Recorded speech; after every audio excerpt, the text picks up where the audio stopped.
Haleluya, haleluya. Yesu ashimwe cyane. Nizere ko muri amahoro. Ni Maranatha nk'uko bisanzwe.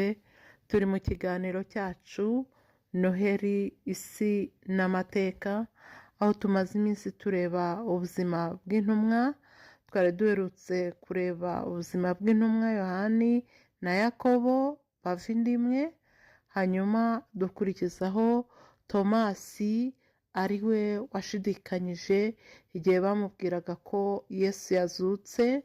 Aravuga ati nintakoze urutoki rwanjye mu rubavu rwe cyangwa se ngo mbone ibiganza bye, inkovu ze, ntabwo nemera.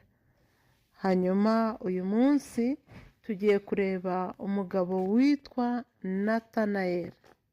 Natanayeli ni mu ntoki.